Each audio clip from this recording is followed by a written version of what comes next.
Hi students, welcome to our channel PSC chronicles. So మనకు తెలుసు, మనం తెలుగులోని top news papers plus English top news papers plus పిఐబిలో వచ్చే ఇంపార్టెంట్ ఆర్టికల్స్ని ఏవైతే ఎగ్జామ్ పాయింట్ ఆఫ్ వ్యూలో ఎక్కువ వచ్చే ఛాన్సెస్ ఉంటాయో వాటి మటుకు మనం ప్రతిరోజు డిస్కస్ చేస్తున్నాము. ఇందులో భాగంగా నిన్న సండే కాబట్టి నేను చేయలేదు. So Sunday June 7th and 8th 2 డేస్కి సంబంధించి న్యూస్ పేపర్లో ఇంపార్టెంట్ ఇష్యూస్ ఏమున్నాయి, వాటి మనం ఎగ్జామ్ పాయింట్ ఆఫ్ వ్యూలో ఎలా ప్రిపేర్ అవ్వాలో ఇప్పుడు డిస్కస్ చేద్దాము. సో ఫస్ట్ వచ్చి టాపిక్స్ ఏమున్నాయంటే, ఈ 2 డేస్ సంబంధించి టోటల్ 5 టాపిక్స్ ఇంపార్టెంట్ ఉన్నాయి ఎగ్జామ్ పాయింట్ ఆఫ్ వ్యూలో. ఫస్ట్ వచ్చి టోటల్ ఫెర్టిలిటీ రేటు, సెకండ్ వచ్చి Palamuru Rangareddy lift irrigation scheme Telangana related, third వచ్చి విబిజీ రామ్జీ స్కీము, ఫోర్త్ వచ్చి ఐఐపిసిఎస్ ఇండెక్స్ ఆఫ్ ఇండస్ట్రియల్ ప్రొడక్షన్ ఒకటి, ఫిఫ్త్ ఒకటి E85 ఫ్యూయల్ అనేది ఇండియా లాంచ్ చేసింది. సో దానికి సంబంధించి దీంట్లో Palamuru Rangareddy lift irrigation scheme only Telangana aspirants prepare అయితే సరిపోతుంది, రిమైనింగ్ వాళ్ళు స్కిప్ చేసేయచ్చు. సో చూద్దాం, ఫస్ట్ టోటల్ ఫెర్టిలిటీ రేట్ న్యూస్లో ఎందుకు వచ్చింది, మనం ఏం చదువుకోవాలనే విషయం డిస్కస్ చేద్దాము. మనకు తెలుసు, ఎలాన్ మస్క్ గారు ఇండియాకి సంబంధించి ఒక కామెంట్ చేశారు. ఏమనంటే, భారత్లో సంతానోత్పత్తి రేట్ తగ్గడం నాకు బాధే అని చెప్పి ఒక చిన్న కామెంట్ చేశారు. సో ఇక్కడ మనం ఎగ్జామ్ పాయింట్ ఆఫ్ వ్యూలో ఏం చూసుకోవాలంటే, సంతానోత్పత్తి అంటే ఏమి, తెలుగులో సంతానోత్పత్తి, ఇంగ్లీష్లో అంటే టోటల్ ఫెర్టిలిటీ రేట్ అంటారు. ఇది ఎగ్జామ్ పాయింట్ ఆఫ్ వ్యూలో చాలా చాలా ఇంపార్టెంట్. ఈ మధ్య ఇది ఎక్కువ న్యూస్లో ఉంది టోటల్ ఫెర్టిలిటీ రేట్ అనేది. సో ఫస్ట్ ఇప్పుడు చూద్దాం టోటల్ ఫెర్టిలిటీ రేట్ అంటే ఏంటి, ఎగ్జామ్ పాయింట్ ఆఫ్ వ్యూలో ఎలా అడుగుతారు అని చెప్పండి. సింపుల్, ఫస్ట్ డెఫినేషన్ కంటే ముందు జస్ట్ ఒక సింపుల్ చిన్న ఎగ్జాంపుల్ చూద్దాము. ఫర్ ఎగ్జాంపుల్, ఒక విలేజ్ ఉంది, అందులో ఒక 100 మంది మహిళలు ఉన్నారు అనుకుందాం. వాళ్ళు ఇఫ్ ఈచ్ ఉమెన్ అంటే 100 మంది, if each women give birth to 2 children during the reproductive age, అంటే ఆ 100 మంది మహిళలు ప్రతి ఒక్కరూ ఒక ఇద్దరు పిల్లలకు కానీ జన్మనిస్తే అప్పుడు టోటల్ చిల్డ్రన్ ఎంతమంది అవుతారు, 200 మెంబర్స్ అవుతారు. యావరేజ్గా ఉమెన్కి ఎంతమంది పుట్టినట్టు 2 మెంబర్స్. సో దీన్ని టోటల్ ఫెర్టిలిటీ రేట్ అంటారు. ఇప్పుడు డెఫినేషన్ చూద్దాం, ఈజీగా అర్థమవుతుంది. The average number of children A women is expected to have during her life time, during her reproductive years కూడా అనొచ్చు, 15 to 49 ఇయర్స్ మధ్యలో. సో ఇంకోసారి చూద్దాం, the average number of children born to a woman during her reproductive years, అంటే 15 to 49 ఇయర్స్లో average number of children born to a ఉమెన్ని total fertility rate అంటారు. So ఇది టోటల్ ఫెర్టిలిటీ రేటు. సో దీంట్లో ఇంకొక కాన్సెప్ట్ ఏమంటే రీప్లేస్మెంట్ ఫెర్టిలిటీ రేట్, అంటే replacement level fertility అంటారు.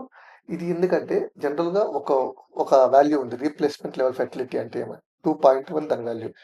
అంటే ఏదైనా ఒక కంట్రీ యొక్క రీప్లేస్మెంట్ లెవెల్ ఫెర్టిలిటీ వాల్యూ 2.1 ఉన్నట్టయితే ఆ కంట్రీ పాపులేషన్ స్టేబుల్గా ఉన్నట్టు. అది ఎలా అంటే చూద్దాము. 2.1 అంటే ఏమంటే, అంటే ప్రతి మహిళకి ఆ కంట్రీలో సగటున యావరేజ్గా 2.1 అంటే ఇద్దరు పిల్లలు ఉంటారని అర్థం అనమాట. For example, mother plus father ఉంటారు, వాళ్ళకి ఇద్దరు పిల్లలు. సో ఆ జనరేషన్లో మదర్ ప్లస్ ఫాదర్ చనిపోయినా కూడా వాళ్ళని ఈ 2 మెంబర్స్ రీప్లేస్ చేస్తారు కదా. సో ఆ విధంగా పాపులేషన్ స్టేబుల్గా ఉంటుంది. సో టోటల్ ఫెర్టిలిటీ రేట్ 2.1 ఉంటే దాన్ని రీప్లేస్మెంట్ లెవెల్ ఫెర్టిలిటీ అంటారు. సో గ్రేటర్ దెన్ 2.1 ఉంటే పాపులేషన్ పెరుగుతూ ఉందని అర్థం, లెస్ దెన్ 2.1 ఉంటే పాపులేషన్ తగ్గుతూ ఉంది అని అర్థం. ఇప్పుడు మన ఆంధ్రప్రదేశ్లో చూస్తే టోటల్ ఫెర్టిలిటీ రేట్ చాలా తక్కువ ఉంది, 1.4 to 1.5 ఉంది. తెలంగాణలో కూడా ఇంచుమించు అంతే ఉంది, 1.5. సో అందుకే మీరు అబ్జర్వ్ చేసి ఉంటారు, రీసెంట్గా మన ఆంధ్రప్రదేశ్ ముఖ్యమంత్రి చంద్రబాబు నాయుడు గారు పిల్లల్ని ఇంకా కనండి అని ఎంకరేజ్ చెప్తున్నారు అనమాట. రీసెంట్గా ఒక కొత్త ఇది కూడా స్కీమ్ కూడా లాంచ్ చేశారు. మూడో సంతానానికి 30,000 రూపాయలు ఇస్తారు, నాలుగో సంతానానికి 40,000 రూపాయలు ప్లస్ వాళ్ళ ఎడ్యుకేషన్ కూడా గవర్నమెంటే తీసుకుంటుందని ఒక కొత్త స్కీమ్ కూడా లాంచ్ చేశారు. సో దీన్ని బట్టి అర్థమవుతుంది మన పాపులేషన్ అనేది, ఆ టోటల్ ఫెర్టిలిటీ రేటు మన 2 స్టేట్స్లో చాలా తక్కువ ఉంది. సో గవర్నమెంట్ మెజర్స్ తీసుకుంటుంది పెంపొందించేకని చెప్పని. సో ఇందులో భాగంగా ఆంధ్రప్రదేశ్ గవర్నమెంట్ త్వరలో పాపులేషన్ మేనేజ్మెంట్ పాలసీని కూడా తీసుకురాబోతుంది అనమాట. సో దీంట్లో కూడా చాలా ఇన్సెంటివ్స్ ఉండే ఛాన్స్ ఉంది, ప్లస్ మెజర్స్ కూడా ఉండే ఛాన్స్ ఉంది, ఐ మీన్ పిల్లలు ఇంకా ఎక్కువ పెరిగేకి. సో ఇప్పుడు మనం గుర్తుపెట్టుకోవాల్సింది ఏమంటే, TFR definition, total fertility rate అంటే ఏంటి, రీప్లేస్మెంట్ లెవెల్ ఫెర్టిలిటీ వాల్యూ ఎంత, ఆంధ్రప్రదేశ్లో టీఎఫ్ఆర్ ఎంత ఉంది, తెలంగాణ టీఎఫ్ఆర్ ఉంది, ప్రజెంట్ వాల్యూ ఇది. మనం ఎగ్జామ్ పాయింట్ ఆఫ్ టైంకి ఆ ఇయర్ ఎకనామిక్ సర్వే ఉంటుంది కదా, దాంట్లో ఖచ్చితంగా దీని వాల్యూ ఉంటుంది, టోటల్ ఫెర్టిలిటీ రేట్. ఆ వాల్యూ గుర్తుపెట్టుకుంటే సరిపోతుంది. సో ఇది ఎగ్జామ్ పాయింట్ ఆఫ్ వ్యూలో ఎలా అడగచ్చు అంటే, replacement level fertility general taken as approximately which total fertility 2.1 మనం ఇందాక డిస్కస్ చేశాం కదా. సో డెఫినేషన్ గుర్తుపెట్టుకోండి, రీప్లేస్మెంట్ లెవెల్ ఫెర్టిలిటీ అంటే గుర్తుపెట్టుకోండి స్టేట్. ఒకవేళ మీరు ఏబిపిఎస్సికి ప్రిపేర్ అవుతుంటే ఆంధ్రప్రదేశ్ టీఎఫ్ఆర్ ఎంత గుర్తుపెట్టుకోండి. టీజీపీఎస్సికి ప్రిపేర్ అవుతుంటే తెలంగాణ టీఎఫ్ఆర్ ఎంత గుర్తుపెట్టుకోండి. సో ఇది మన ఫస్ట్ టాపిక్. సో మీరు ఇక్కడ అబ్జర్వ్ చేయండి, ఇది న్యూస్ ఏమో ఇది భారత్లో సంతానోత్పత్తి రేటు తగ్గడం ఉంది. మనం దాని నుంచి ఎగ్జామ్ పాయింట్ ఆఫ్ వ్యూలో ఎలా డిరైవ్ చేస్తున్నాము. సో ఇది ఈ ఆర్టికల్కే కాదు, మీరు కూడా వేరే ఆర్టికల్ బయట పేపర్ చదివేటప్పుడు కూడా ఈ విధంగా డిరైవ్ చేసి చదువుకోండి. చాలా ఈజీ అయిపోతుంది కరెంట్ అఫైర్స్ కానీ స్టాటిక్ సబ్జెక్ట్స్ కానీ. సో నెక్స్ట్ చూద్దాము. So next topic Telangana related. ఒకవేళ ఆంధ్రప్రదేశ్ ఏపీఎస్సీ ప్రిపేర్ అయ్యే ఎవరైనా స్టూడెంట్స్ చూస్తూ ఉంటే ఇది మటుకు స్కిప్ చేసేయవచ్చు, ఎందుకంటే ఇది ఓన్లీ తెలంగాణ స్టూడెంట్స్ మటుకు ఇంపార్టెంట్. సో దీంట్లో ఏమేసారంటే పాలమూరు రంగారెడ్డి వ్యయం పైకి అని ఒక చిన్న ఆర్టికల్ వేసారనమాట. అంటే పాలమూరు రంగారెడ్డి లిఫ్ట్ ఇరిగేషన్ సంబంధించి ఎక్కువ కాస్ట్ అవుతుంది అని చెప్పని ఒక చిన్న ఆర్టికల్ ఇవ్వడం జరిగింది ఈనాడు పేపర్లో. సో మనం ఎగ్జామ్ పాయింట్ ఆఫ్ వ్యూలో ఎంత కాస్ట్ అవుతోంది, ఎన్ని ఇయర్స్ అయ్యింది, ఎంత అవంతా మనకు అవసరం లేదు. అసలు ఒక ఇరిగేషన్ ప్రాజెక్ట్ వచ్చినప్పుడు దాని మెయిన్ ఆ ప్రాజెక్ట్ ఎక్కడుంది, ఏ రివర్ పైన ఉంది, దానివల్ల బెనిఫిట్స్ ఏంటి, ఇవి చూసుకుంటే సరిపోతుంది. సో ఇప్పుడు మనం ఏం చేయాలి, పాలమూరి లిఫ్ట్ ఇరిగేషన్ ప్రాజెక్ట్ ఉంది కదా, సో ఇది చూద్దాం అసలు ఇది ఏంటి, అంటే ఎందుకు కడుతున్నారు అని చెప్పని. Palamuru Rangareddy lift irrigation scheme అనేది కృష్ణా రివర్ పైన కడుతున్నారు అనమాట. దీని మెయిన్ ఆబ్జెక్టివ్ ఏమంటే, మనకు తెలుసు దక్షిణ తెలంగాణలో ఎక్కువ కరువు ఇది ఉంటుంది. సో వాటిని కంబ్యాట్ చేసేకి ఈ ప్రాజెక్ట్ నిర్మిస్తున్నారు, Palamuru Rangareddy lift irrigation scheme. So ఏ నది పైన కడుతున్నారంటే కృష్ణా నది పైన. సో దీంట్లో మెయిన్ ఎక్కడంటే మనకు ది సోర్స్ వాటర్ ఎక్కడంటే కృష్ణ. అంటే దీంట్లో ఏం చేస్తారంటే శ్రీశైలం బ్యాక్ వాటర్స్ ఉంటుంది కదా, దాన్ని లిఫ్ట్ చేస్తారు. లిఫ్ట్ చేసి ఒక 5 రిజర్వాయర్స్ కట్టి ప్రతి స్టేజ్లో దాన్ని తీసుకుంటూ లాస్ట్కి కేపీ లక్ష్మీదేవిపల్లి రిజర్వాయర్ దగ్గర తీసుకెళ్తారు అనమాట. సో ఎక్కడంటే శ్రీశైలం టు అంజనగిరికి వస్తుంది, అంజనగిరి ఏదులోకి వస్తుంది, ఏదులో నుంచి వర్తంకి వస్తుంది, తర్వాత కేపీ లక్ష్మీదేవిపల్లికి ఈ 5 స్టేజెస్ వాటర్ లిఫ్ట్ చేసుకుంటూ వస్తారు. మనకు అంత టెక్నికల్ అంత అవసరం లేదు. Just Palamuru Rangareddy lift irrigation scheme ఏ రివర్ పైన కడుతున్నారంటే కృష్ణా రివర్ పైన. దాని మెయిన్ ఏమంటే to combat drought from south Telangana. అంటే సౌత్ తెలంగాణలో ఉండే కరువు లాంటి పరిస్థితులను జయించడానికి ఈ స్కీమ్ తీసుకురావడం జరిగింది. ఈ లిఫ్ట్ ఇరిగేషన్ ప్రాజెక్ట్ కడుతున్నారు. ఈ ప్రాజెక్ట్ వన్స్ పూర్తి అయితే నియర్లీ 12.3 lakh acres మనం వాటర్ ప్రొవైడ్ చేయొచ్చు. దాంతోపాటు డ్రింకింగ్ వాటర్ కూడా ఇంత విలేజెస్కి ప్రొవైడ్ చేయొచ్చు అనమాట. సో ఈ వాల్యూ గుర్తుపెట్టుకోండి.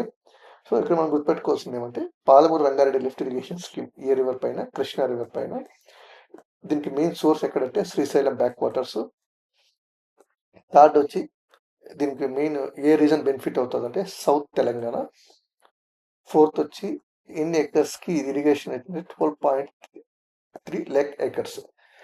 సో ఏ లిఫ్ట్ ఇరిగేషన్ ప్రాజెక్ట్ ఇచ్చినా కూడా మనం ఈ బేసిక్ ఇది గుర్తుపెట్టుకుంటే బ్రాడ్గా గుర్తుపెట్టుకుంటే సరిపోతుంది. సో ఎగ్జామ్ పాయింట్ ఆఫ్ వ్యూలో ఎలా అడగచ్చు అంటే Palamuru Rangareddy lift irrigation scheme ఏ రివర్ బేసిన్ సంబంధించింది, కృష్ణా రివర్. మనం ఇందాక డిస్కస్ చేసాం కదా, ఇది తెలంగాణ రిలేటెడ్ సంబంధించింది. సో నెక్స్ట్ ఇది ఏపీ రిలేటెడ్, కానీ మనకు ఇక్కడ ఏమన్నా మనం లాస్ట్ టైం కూడా మొన్న కూడా డిస్కస్ చేసాం. ఇది పీబీజీ రామ్జీ స్కీమ్ అని చెప్పని. సో ఇక్కడ ఏమి ఇచ్చారంటే పంచాయతీ ప్రణాళికలకు జడ్పీ ఆమోదం తప్పనిసరి అని చెప్పి. అంటే సెంట్రల్ గవర్నమెంట్ అయితే యాక్ట్ తీసుకోవచ్చింది, కానీ గైడ్ లైన్స్ స్టేట్ గవర్నమెంట్ ఇవ్వాలి కాబట్టి ఆంధ్రప్రదేశ్ గైడ్ లైన్స్ ఇచ్చింది విబీజీ రామ్జీ స్కీమ్ ఎలా ఇంప్లిమెంట్ చేయాలని. సో మనకి ఎగ్జామ్ పాయింట్ ఆఫ్ వ్యూలో ఈ గైడ్ లైన్స్ అయితే అవసరం లేదు. ఒకవేళ ఎవరైనా గ్రూప్ 3 ప్రిపేర్ అవుతుంటే పంచాయత్ సెక్రటరీ ఎగ్జామ్ అని ప్రిపేర్ అవుతూ ఉంటే వాళ్ళకి మటుకు ఇది హెల్ప్ అవుతుంది గైడ్ లైన్స్. మిగతా వాళ్ళకంతా ఇది మనం ఇప్పుడు చెప్పేది ఇంపార్టెంట్ ఎగ్జామ్ పాయింట్ ఆఫ్ వ్యూలో. ఫస్ట్ అసలు ఈ విబీజీ రామ్జీ స్కీమ్ అంటే ఏమంటే, ఫస్ట్ దీని పేరు గుర్తుపెట్టుకుందాము. విబీజీ రామ్జీ అంటే Viksit Bharat guarantee for Rozgar and Ajeevika mission. మనకి ఇంతకుముందు తెలుసు, మనకు ఎంజీ నరేగా ఉండేది, పనికి వేతన పథకం అనే ఒక స్కీమ్ ఉండేది కదా, ఎంజీ నరేగా. సో దాన్ని రీప్లేస్ చేసి అది 2005లో తీసుకొచ్చాడు. దాన్ని ఇప్పుడు స్క్రాప్ చేసేసి దాని ప్లేస్లో తీసుకొచ్చిన స్కీమ్ ఈ VBG RAM G, Viksit Bharat guarantee for Rozgar and Ajeevika mission. So మనం ఎగ్జామ్ పాయింట్ ఆఫ్ వ్యూలో ఏం గుర్తుపెట్టుకుంటే వీటి రెండింటికి సంబంధించి డిఫరెన్స్ చూసుకోవాలి. ఈ స్ట్రక్చరల్ చేంజెస్ అంటే ఆ స్కీమ్లో ఉన్నప్పుడు ఏం చేంజెస్ ఉన్నాయి, ఈ స్కీమ్ అప్పుడు ఏం చేంజెస్ వచ్చాయి. ఇంతకుముందు ఎంజీ నరేగా కింద 100 రోజులు వర్క్ ప్రొవైడ్ చేసేవాళ్ళు, ఇప్పుడు ఈ కొత్త దాని కింద 125 days ప్రొవైడ్ చేస్తున్నారు అనమాట. ప్లస్ ఇంతకుముందు ఫండింగ్ మెకానిజం అనేది 100% సెంట్రల్ గవర్నమెంట్ ఇచ్చేది, బట్ దాన్ని ఇప్పుడు 60:40 చేశారు. ఓకే, ఇది ఫస్ట్ ఏంది, వర్కింగ్ డేస్ ఇంక్రీజ్ అయింది, ఫండింగ్ అనేది షేరింగ్ ప్యాటర్న్లో తీసుకొచ్చారు. థర్డ్ వచ్చి ఇంతకుముందు దాంట్లో లేనిది ఇక్కడ ఉండేది ఏమంటే అగ్రికల్చర్ పాస్ విండో అని చెప్పని. అంటే మనకు తెలుసు మనం మనం కూడా వినుంటాము. జనరల్‌గా అగ్రికల్చర్ హార్వెస్ట్ టైమ్‌లో గాని, సోవింగ్ టైమ్‌లో గాని అగ్రికల్చర్ లేబర్ దొరకట్లేదు అని చెప్పని మనం కంప్లెయింట్ గూడా వినుంటాము. సో, దాన్ని ఆ కంప్లెయింట్ సాల్వ్ చేసేకే ఈ అగ్రికల్చరల్ సీజనాలిటీ అని ఉంటదన్నమాట. అంటే ఏమంటే మనకు స్టేట్ గవర్నమెంట్‌కి యాక్ట్ ఆఫ్ రైట్ ఇచ్చారు. 60 డేస్ పని ప్రొవైడ్ చేయకుండా ఉండొచ్చనమాట. పీక్ అగ్రికల్చర్ సీజన్ టైమ్‌లో జనరల్‌గా ఎవరైనా ఒక పనికి అప్లై చేసుకుంటే 15 డేస్ లోపల చూపియకపోతే వాళ్ళకి ఇంత అమౌంట్ అనేది ఇవ్వాల్సొస్తది. కానీ ఈ 60 డేస్ గవర్నమెంట్ నోటిఫై చేస్తది ఎప్పుడని చెప్పి సంవత్సరంలో. ఆ టైంలో ఇవ్వాల్సిన అవసరం లేదు. సో, దీన్ని పాస్ విండో అంటారు. 60 డేస్ పీరియడ్ ఇచ్చారనమాట. అది ఎంజీ నరేగా యాక్ట్‌లో అది. సో, నెక్స్ట్ ఏమంటే ఇంతకుముందు మనకు ఈ దీనికి వర్క్స్ దేంట్లో ఇవ్వాలని చెప్పని ఒక గైడ్‌లైన్స్ లేదు. కానీ ఈ యాక్ట్‌లో వర్క్ ఓన్లీ 4 ఏరియాస్‌లో మట్టుకే చేయాలి దీని కింద. ఒకటి water security related works, rural infrastructure related works, livelihood assets and climate mitigation సంబంధించి. వీటికి సంబంధించిన వర్క్స్ మట్టుకే చేయాలి వీటి కింద. ఇది చాలా ఇంపార్టెంట్. ఇది గుర్తుపెట్టుకోండి. 4 ప్రియారిటీ డొమైన్స్ ఏవైతే వాటర్ సెక్యూరిటీ ఒకటి, రూరల్ ఇన్‌ఫ్రాస్ట్రక్చర్ ఒకటి, లైవ్లీహుడ్ అసెట్స్ ఒకటి, క్లైమేట్ మిటిగేషన్ ఒకటి. సో, ఇంకొకసారి మళ్ళీ చూద్దాము. వీబీజీ రామ్‌జీ అనేది ఎంజీ నరేగాకి రీప్లేస్‌మెంట్. సో, దాని కింద ఇంతకుముందు 100 రోజులు పని ప్రొవైడ్ చేస్తే దీని కింద 125 డేస్ ఇవ్వాలా. దాంట్లో అగ్రికల్చరల్ సీజన్ పాస్ పీరియడ్ లేదు. దీంట్లో 60 డేస్ స్టేట్‌కి రైట్ ఉంది 60 డేస్ పాస్ పీరియడ్ అని చెప్పొచ్చు. నెక్స్ట్ ఫండింగ్ ప్యాటర్న్ ఇంతకుముందు 100% ఉంటే ఇప్పుడు 60:40. సో, ఇంతకుముందు వర్క్స్ దేంట్లోనే ఇవ్వచ్చు. బట్ ఇప్పుడు దాన్ని 4 ఏరియాస్‌కి రిస్ట్రిక్ట్ చేశారు. ఏవంటే water security, rural infrastructure, livelihood assets, climate mitigation. So, ఇవి గుర్తుపెట్టుకుంటే సరిపోతది. సో, ఎగ్జామ్‌లో ఏమడగొచ్చంటే ఫర్ ఎగ్జాంపుల్ ఒక శాంపుల్ క్వెషన్ చూద్దాం. Under VBG Ramji rural employment guarantee is enhanced to how many days? Answer ఏంటి 125 డేస్. ఓకే. సో, ఇది చాలా ఇంపార్టెంట్ వీబీజీ రామ్‌జీ అనేది అప్‌కమింగ్ ఎగ్జామ్స్‌కి. సో, బాగా చూసుకోండి ఒకసారి. సో, మన వెబ్‌సైట్ మీకు ఆల్రెడీ చెప్పాను. pscchronicles.com అనే వెబ్‌సైట్ ఉంటది. మీరు దాంట్లోకెళ్ళి చూస్తే ఈ టాపిక్ కింద నీట్‌గా డిఫరెన్స్ ఎక్స్‌ప్లనేషన్ ఉంటది. అంటే ఎంజీ నరేగాలో ఏముంది, వీబీజీ రామ్‌జీలో ఏముందని నీట్‌గా ఒక టేబుల్ వైస్ ఎక్స్‌ప్లెయిన్ చేసుంటారు. మీకు బాగా హెల్ప్ అవుతది. అది చూసుకోండి ఒకసారి. సో, నెక్స్ట్ సో, ఇది గూడా ఒక important topic. New all India IIP series అని. మనకు తెలుసు ఎకానమీలో చూసుంటాము. ఇండెక్స్ ఆఫ్ ఇండస్ట్రియల్ ప్రొడక్షన్ అని చెప్పని. సో, దీని గురించి ఇన్ డెప్త్‌గా మనం త్వరలో ఎకానమీ సీరీస్ లాంచ్ చేస్తున్నాము. ఈజీగా కాన్సెప్ట్స్ అన్నీ ఈజీగా అర్థమయ్యేటట్టు చెప్పేదానికి. సో, ఆలోపు జస్ట్ ఒక గుర్తుపెట్టుకోనికి బ్రాడ్‌గా ఏం గుర్తుపెట్టుకోవాలో నేను చెప్తాను.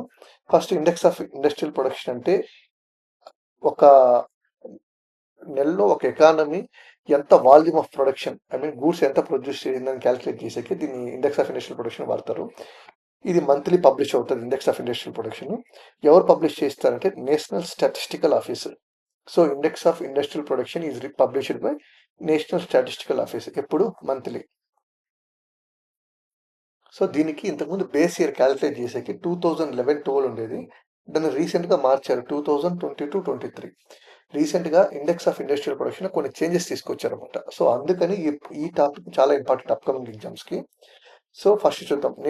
ఇండెక్స్ ఆఫ్ ఇండస్ట్రియల్ ప్రొడక్షన్ ఎవరు పబ్లిష్ చేస్తారు? National statistical officer. ఎప్పుడు మంత్లీ పబ్లిష్ చేస్తారు. బేస్ ఇయర్ ఏంటి 2022-23. ఇంతకుముందు 2011-12 ఉండేది.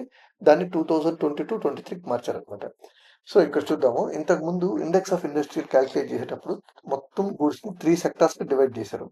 Mining and quarrying, manufacturing, electricity and gas supply. దీంట్లో దాంట్లో. కానీ కొత్తది ఇంట్రొడ్యూస్ చేశారు. వా gas supply, water supply, sewage and waste management అని. అంటే ఇంతకుముందు బ్రాడ్‌గా ఐఐపీ 3 సెక్టార్స్‌ని కవర్ చేస్తా ఉంటే ఇప్పుడు 4థ్ సెక్టార్ యాడ్ చేశారనమాట. సో, ఆ 4థ్ సెక్టార్ ఏమంటే water supply, sewage and waste management అనమాట. ఇది 4థ్ sector. So, just exam point of వ్యూలో గుర్తుపెట్టుకొని దీని తర్వాత ఇంకా క్లియర్‌గా ఎక్స్‌ప్లెయిన్ చేస్తాను. ప్లస్ ఇక్కడ వెయిట్స్ అసైన్ చేసింటారు కదా! ఏ సెక్టార్‌కి ఎంత వెయిట్స్ అని. ఈ వెయిట్స్ కూడా ఇంపార్టెంట్ అనమాట. దీన్ని మనము ఐఐపీ గురించి డిస్కస్ చేసేటప్పుడు ఇంకా ఇన్ డెప్త్‌గా చూద్దాము. ప్రెజెంట్ అయితే బేస్ ఇయర్ గుర్తుపెట్టుకోండి. 2022-23 గుర్తుపెట్టుకోండి. ఐఐపీ అనేది బ్రాడ్‌గా 4 డొమైన్స్‌గా డివైడ్ చేశారని గుర్తుపెట్టుకోండి. ఇంతకుముందు 3 ఉండేది. ఇప్పుడు 4 అయిందని గుర్తుపెట్టుకోండి. సరిపోతే త్వరలో నేను ఇది మొత్తం ఎక్స్‌ప్లెయిన్ చేస్తాను. ఐఐపీ సిరీస్ ఎట్లా ఏమి అని చెప్పని.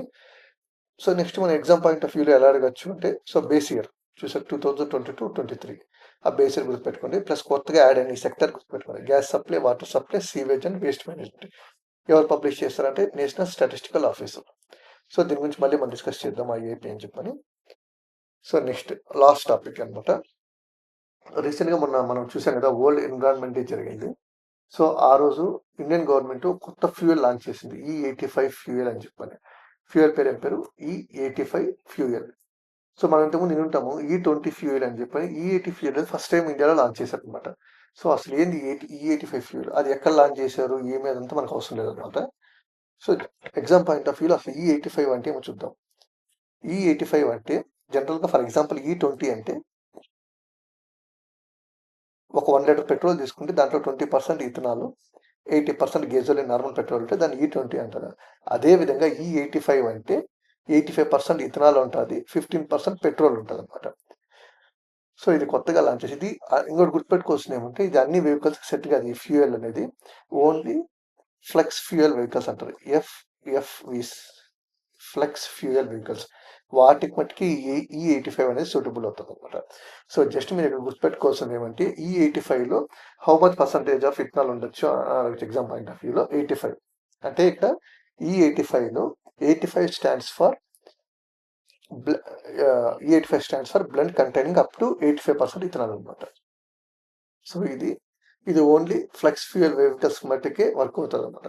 సో అసలు ఎందుకు మనము ఈ E20 కానీ E18 కానీ ఇంతగా పుష్ చేస్తున్నాం వెహికల్స్ కోసం అంటే, ఫస్ట్ ఏమంటే మనము ఇండియా ఎనర్జీ సెక్యూరిటీ అంటే ఇండియన్ ఎనర్జీ సెక్యూరిటీ అనేది పూర్తిగా out side, I mean international dependent. అది మనకు ఉండే ఎనర్జీ సెక్యూరిటీ రిక్వైర్మెంట్స్లో 85 to 90% ఇంపోర్ట్స్ ద్వారానే ఉందన్నమాట. So for example recent issue మనం చూసాము, వెస్ట్ ఏషియాలో ఇష్యూ క్రైసిస్ వల్ల మనం ఎంత సఫర్ అయ్యామని చెప్పని. సో అలాంటి వాటిని తగ్గించుకునేకి ప్లస్ ఇది ఎన్విరాన్మెంట్ కూడా కొంచెం సస్టైనబుల్ ఫ్యూయల్ అనమాట. అందుకని చెప్పి గవర్నమెంట్ ఎక్కువ పుష్ చేస్తుంది E20 E85. సో ఎవరైనా గ్రూప్ 1 వాటికి ప్రిపేర్ అవుతా ఉంటే ఈ టాపిక్ పైన ఇంకొంచెం ఇన్డెప్త్గా చూసుకోండి, అంటే అడ్వాంటేజెస్ ఏంటి, డిసడ్వాంటేజెస్ ఏంటి అనేది చూసుకోండి. సో ఇది ఈ వీక్కి ఈ రోజుకి ఉండే టాపిక్స్ ఇవి. మీరు ఒకటి అబ్జర్వ్ చేయండి, ఓన్లీ ఇంపార్టెంట్ టాపిక్స్ మటుకే కవర్ చేస్తున్నాము, అన్వాంటెడ్ టాపిక్స్ ఏది చేయట్లేదు. ఎగ్జామ్ పాయింట్ ఆఫ్ వ్యూలో ఏదైతే ఇంపార్టెంట్ న్యూస్ పేపర్లో అది మట్టుకే చేస్తున్నాం. సో అందుకనే ఒకరోజు మనకు త్రీ టాపిక్సే ఉంటాయి, ఒకరోజు 5 ఉంటుంది, ఒకరోజు 7 ఉంటుంది. సో ఎగ్జామ్ పాయింట్ ఆఫ్ వ్యూలో ఆ రోజుకి ఏదైతే ఇంపార్టెంట్ అవి మట్టుకే కవర్ చేస్తున్నాము. సో బాగా ప్రిపేర్ అవ్వండి, prepare well. So thank you, we will meet tomorrow.